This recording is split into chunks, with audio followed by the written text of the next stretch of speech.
सी वो अब उसको बहुत दुख हुआ, उसका जाना हमारे लिए जैसे सब सोना हो गया।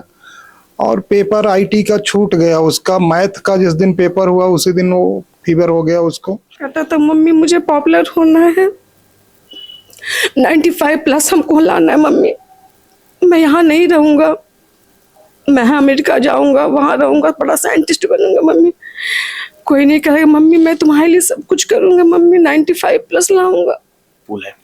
आप जैसा कि जानते हैं कि सीबीएसई ने अपना 10th और 12th का रिजल्ट आउट किया। ऐसे में पूरे देश के बच्चे खुश हैं, बहुत खुश हैं और तमाम तरीके की खुशियां मना रहे हैं। हमारे साथ कुछ अभिभावक मौजूद हैं जिनका बच्चा फर्स्ट डिवीज़न से पास हुआ है, 75% स्कोर किया है 10th के एग्ज़ाम में। ये जानकर आप भी खुश हो रहे होंगे। नाम था लक्ष्य।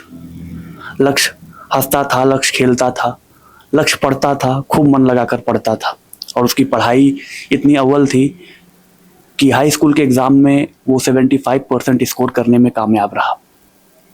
लेकिन दुख की बात यह है कि आज जब ये रिज़ल्ट आउट हुआ तो अपनी इस मेहनत का परिणाम सुनने के लिए लक्ष्य हमारे बीच नहीं है।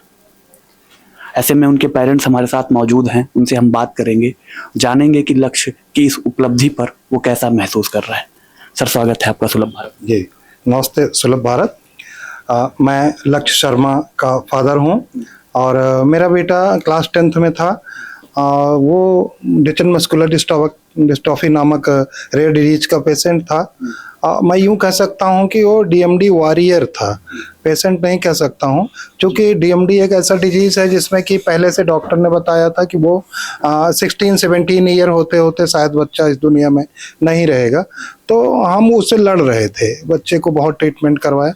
अब कम्प्लीटली व्हील चेयर पे था, खुद लिख भी नहीं सकता था। ये मेरी बेटी है जो कि जो है उसकी स्क्राइबर थी, छोटी थी।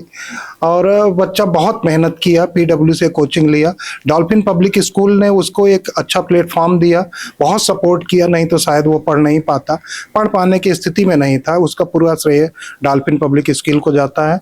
उन्होंने ही जो है इनकरेज किया बच्चे को और बच्चा फिर बहुत मेहनत किया। उसकी उम्मीद थी कि 95% ले आएगा, लेकिन वो इस बीच में इतना ज़्यादा उसकी तबीयत खराब हो गई कि लगता था एग्ज़ाम छूट जाएगा, नहीं दे पाएगा। मुझे भी डर था कि कहीं बच्चे को कुछ हो ना जाए, लेकिन फिलहाल उसने सफलतापूर्वक एग्ज़ाम दिया और ये जो है सफलता 75% मार्क्स लाने में सफल। आपने बखूबी बताया कि किस तरीके से लक्ष्य एक वॉरियर था, एक योद्धा था और उसने एक योद्धा की तरह लड़ा। लेकिन आज जब उस युद्ध का परिणाम आया तो लक्ष्य हमारे साथ नहीं है। कैसा महसूस करते हैं जब ये सोचते हैं? वो अब उसको बहुत दुख हुआ, उसका जाना हमारे लिए जैसे सब सोना हो गया।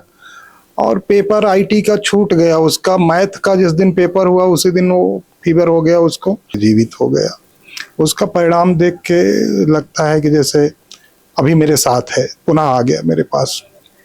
मैं उसके रिजल्ट को हमेशा संभाल के रखूंगा इसी रूप में कि जैसे मेरा बेटा मेरे पास है। लक्ष्य को ईश्वर ने दिव्य शक्तियां दी थी, मैं यही कहूंगा, लक्ष्य दिव्यांग था। आपने जब डॉल्फिन पब्लिक स्कूल से संपर्क किया तो ऐसी स्थिति में बच्चों को केयर टेकर की जरूरत होती है, केयर करना होता है। डॉल्फिन पब्लिक स्कूल ने आपका कैसे सहयोग किया? डॉल्फिन पब्लिक स्कूल हमेशा पेरेंट्स जैसे उसके साथ रहा। मैं आके अनिल सर से पर्सनली मिला था और मैंने आपसे निवेदन किया कि जो है बच्चा मेरा इस कंडीशन में है तो कैसे ही पढ़ पाएगा। तो उन्होंने कहा कि सर आप एडमिशन करवाइए, मैं सारा हेल्प आपको करूंगा। तो जब भी मैं बच्चे को लेके आता था, बच्चा यहाँ आया, मिला आप लोगों से और जितना हेल्प हो सका कंप्लीटली हेल्प किया आप लोगों ने। इवन उसकी फीस में भी आपने रिड्यूस किया, उसको जो एग्ज़ाम्स थे उसमें अपेयर करने में मदद किया आपने। इसके अलावा जो प्रैक्टिकल में मार्क्स थे सारी फाइल बनवाने में बहुत हेल्प किया डॉल्फिन पब्लिक स्कूल ने। अदर कहीं शायद ये पॉसिबल नहीं हो पाता। लक्ष्य शुरुआत से ही, बचपन से ही ऐसे था? शुरुआत से लक्ष्य मेरा चलता फिरता था। डचन मस्कुलर डिस्ट्रॉफी का ये कैरेक्टरिस्टिक होता है, शुरू में पता नहीं लग पाता है, और वो चलता फिरता दौड़ता था, मेरे साथ क्रिकेट खेला है। लेकिन जब वो धीरे धीरे 8-9 साल का हुआ तो उसका पैर उठा के चलने लगा और फिर धीरे धीरे बैठ गया। वो बहुत हमने कोशिश किया, वो एम्स में दिल्ली में दिखाया, यहाँ लखनऊ में हमने ट्रीटमेंट करवाया पीजीआई में, लेकिन उसका भी ट्रीटमेंट ही नहीं है। जितने भी जेनेटिक टाइप डिजीज हैं, मैं आपके चैनल से एक बात और कहना चाहूँगा कि जेनेटिक डिजीज के प्रति लोगों में अवेयरनेस नहीं है, और ये अवेयरनेस लाना बहुत ज़रूरी होता है, क्योंकि बाद में जब बच्चा जेनेटिक डिजीज का शिकार हो जाता है तो फिर जो है डॉक्टर्स के बस की बात कुछ होती नहीं है, और अंत में वो हार मान जाते हैं कि भैया कुछ नहीं कर पाऊंगा। फिर पेरेंट्स सफ़र करता है, बच्चा सफ़र करता है। तो पहले से ही अगर ये अवेयरनेस हो तो हम जेनेटिक डिजीज के प्रति अवेयर रहें और बच्चों को इस परेशानी से हम निजात दिला सकते हैं। तो बच्चा भी मेरा ऐसे ही था, और उसकी बीमारी से हम लोग बहुत परेशान थे, लेकिन वो अद्भुत प्रतिभा का धनी था, बड़े बड़े उसके सपने थे, और वो अपने सपनों को साकार। क्या बातें करता था लक्ष्य? जब सपने देखता था तो क्या बताता था आपसे? क्या बनना था लक्ष्य को? लक्ष्य का लक्ष्य क्या था? हाँ, लक्ष्य का लक्ष्य जो है वो अपनी शारीरिक क्षमता को ध्यान में रखता था। उसके जो दिन प्रतिदिन उसकी ताकत कम होती चली जा रही थी, वो चाहता था कि मैं साइंटिस्ट बनूंगा। वो स्टीफन हॉकिंस उसके रोल मॉडल थे। वो देखता था तो वो मुझसे ये कहता था कि पापा, स्टीफन हॉकिंस तो हिल भी नहीं पाते थे, फिर भी उन्होंने अपनी प्रतिभा को दिखाया पूरी दुनिया को, तो मैं क्यों नहीं कर सकता हूँ, मैं बिल्कुल कर लूँगा। और इसी बात को ध्यान में रख के वो बहुत मेहनत करता था। वो जो बैठ नहीं, कमर उसकी टेढ़ी हो गई थी, बैठ नहीं सकता था 1 घंटे 2 घंटे कंटिन्यू, बेल्ट बांध करके 6 घंटे कंटिन्यू पढ़ता था वो बच्चा। तो ये चीज़ जो है उसके अंदर थी, और वो अपने सपनों के लिए बहुत कोशिश किया। इसीलिए कहता हूँ कि वॉरियर था वो सामान्य स्टूडेंट नहीं था।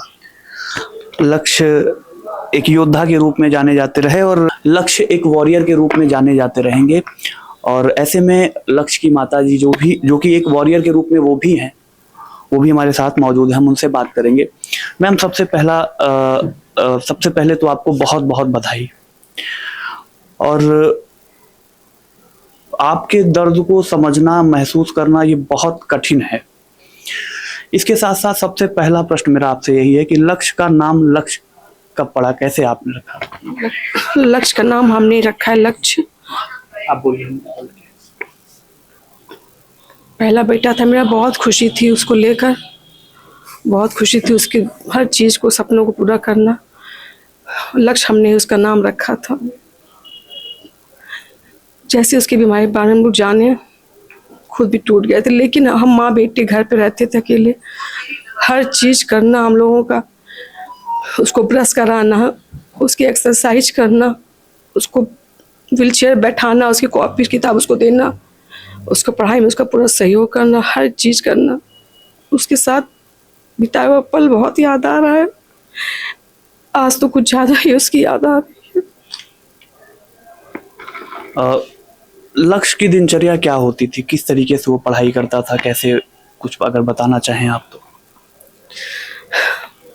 लक्ष्य मॉर्निंग में उठता था, उसका सारा काम करने के बाद, उसको एक्सरसाइज कराने के बाद, उसकी पूरी बुक्स वगैरह उसको देते थे। 3-3, 4-4 घंटा वो दिन में पढ़ता था। फिर शाम दोपहर में लेट जाए, एक्सरसाइज वगैरह करे, फिर शाम को फिजिक्स वाला कोचिंग करते थे वो।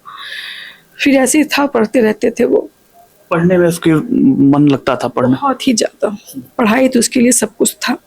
क्या बातें करता था आपसे, क्या बताता था? कहता था मम्मी मुझे पॉपुलर होना है, 95+ हमको लाना है मम्मी, मैं यहाँ नहीं रहूँगा, मैं अमेरिका जाऊँगा, वहाँ रहूँगा, बड़ा साइंटिस्ट बनूँगा मम्मी।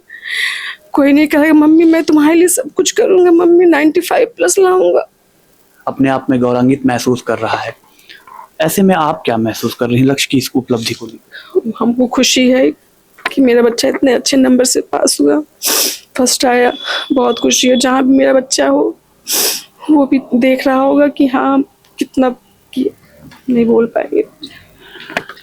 लक्ष्य लिख नहीं सकता था सब, तो लक्ष्य की कॉपी लिखने का काम जो है उसकी छोटी बहन करती थी। छोटी बहन महज 8 सालों की होगी, 8-9 साल की हैं, और लक्ष्य की कॉपी जो है वो क्लास 10th के एग्ज़ाम में उसकी छोटी बहन ने ही लिखा था। उसकी छोटी बहन क्लास 5th में पढ़ती है और 10th के एग्ज़ाम की कॉपी, बोर्ड एग्ज़ाम की कॉपी लिख रही थी। बच्ची, क्या नाम है आपका? उन्नति शर्मा। उन्नति, भैया से क्या बातें होती थी? क्या वही भैया पढ़ाते थे और फिर लिखते थे, उनका नोट्स बनाते थे और वो साइंटिस्ट बनते थे, कहते थे मैं साइंटिस्ट बनूंगा। वो कहते थे मैं साइंटिस्ट बनूंगा। आपने ही उनकी पूरी एग्ज़ाम की कॉपी लिखी? हाँ लिखे थे। कैसे तैयारियां की थी? लिखने की तैयारी कैसे किया था? भैया बोलते थे, हम लिखते थे, मतलब वो क्वेश्चन देखते थे बुक से, फिर उसके बाद आंसर अपने मन से बोलते थे, हम लिखते थे कॉपी में। आप लिखते थे? कौन सी क्लास में पढ़ते हो उन्नति? 6th क्लास में पढ़ते थे। और आपने 10th की बोर्ड एग्जाम की कॉपीज लिखी? 10th में बोर्ड एग्जाम की कॉपीज आपने लिखी? हाँ हाँ। भैया की याद आती है? आती है। आज भैया का रिजल्ट आया है, 75% लक्ष्य ने स्कोर किया है। कैसा महसूस, आप कैसा महसूस कर रहे हैं? अच्छा। आप क्या बनना चाहते हो? साइंटिस्ट। साइंटिस्ट बनना है, भैया का सपना पूरा करना है। हाँ। तो देखा जिस तरीके से ये शर्मा परिवार, छोटा सा हरा भरा परिवार, और ये बच्ची छोटी सी, ये आज भी अपने बड़े भाई के सपने को जीवित किए हुए है और उस सपने को एक आकार देना चाहती है। मैं आप सबसे चाहूँगा कि इस बच्ची को अपना आशीर्वाद दें, जिससे कि ये बच्ची अपने भाई के सपनों को साकार करने में सफलता हासिल कर सके। ऐसी ही तमाम खबरों के साथ हम आपसे जुड़े रहेंगे। आप देखते रहिए सुलभ भारत। बहुत बहुत धन्यवाद।